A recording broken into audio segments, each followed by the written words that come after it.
Hi, welcome back to English Simplified channel. Our today's topic is very crucial in understanding English, and that is gerunds. Without waiting, let's get started. Well, to understand what a gerund is, we will answer these questions. 1. Why must we learn and understand gerunds? 2. What is a gerund? 3. Why, how, or when is a gerund used in a sentence? And 4. At the end, we are going to conclude or summarize what a gerund is. Okay, let's start by answering question number 1. Why must we learn and understand gerunds? Here are the key points, or the importance of learning gerunds. 1. Versatility in sentence construction. Gerunds allow for more varied and sophisticated sentence structures. They can turn actions into concepts, enabling more abstract and nuanced expressions. 2. Understanding native speech and writing. Native speakers frequently use gerunds, so understanding them is crucial for comprehending and engaging with authentic English materials. 3. Fluency and accuracy. Mastering gerunds helps you speak and write more fluently and accurately, as they can more easily express ongoing actions and ideas. 4. Grammar and syntax proficiency. Learning gerunds enhances understanding of English grammar and syntax, contributing to overall language proficiency. These are the reasons that understanding gerunds is a must if you want to have better English. Well, the question is, what is a gerund? A gerund is the ing form of a verb that functions as a noun in a sentence.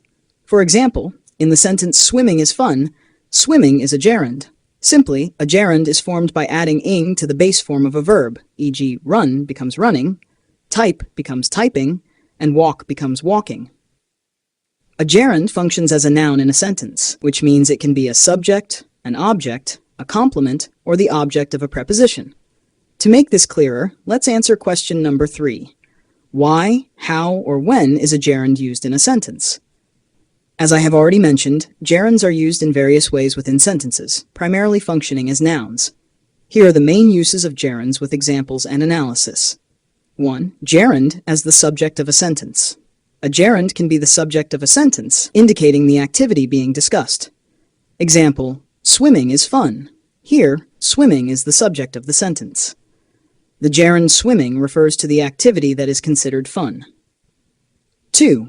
Gerund as object of a verb or after certain verbs. A gerund can be the object of a verb, specifying the activity affected by the verb. Some verbs are typically followed by a gerund instead of an infinitive, where the gerund functions as the object of the verb. Common verbs that are followed by gerunds include enjoy, avoid, consider, finish, suggest, admit, delay, keep, miss, etc. Examples, she enjoys reading. In this sentence, reading is the object of the verb enjoys. The gerund reading indicates what she enjoys doing. This structure is required because enjoy is one of the verbs that must be followed by a gerund. Here are some more examples. He avoids eating junk food. They considered moving to a new city. She finished writing her report. He suggested going to the museum. So bear in mind, gerund as object of the verb or after certain verbs. The gerund functions as the object of a verb and is often required by certain verbs. Understanding which verbs are followed by gerunds helps in constructing sentences that are grammatically correct and sound natural in English. Well, let's continue to the third usage of gerund. 3. Gerund as object of a preposition. A gerund can be the object of a preposition detailing the activity related to the preposition. So if these prepositions such as after, before, by, for, without, instead of, upon, above, in, etc. are directly followed by a verb, we must change it into a gerund.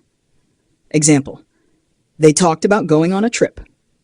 In this sentence, going is the object of the preposition about. The gerund, going, specifies the activity they talked about. Here is another example. She succeeded in passing the exam. In this sentence, the preposition in introduces the gerund passing, which functions as the object of the preposition. The gerund passing acts as a noun and represents the action of passing the exam. Gerund as subject complement. A gerund can be a subject complement identifying or describing the subject. Example, her hobby is painting. In this sentence, the word painting is the complement of the subject, her hobby.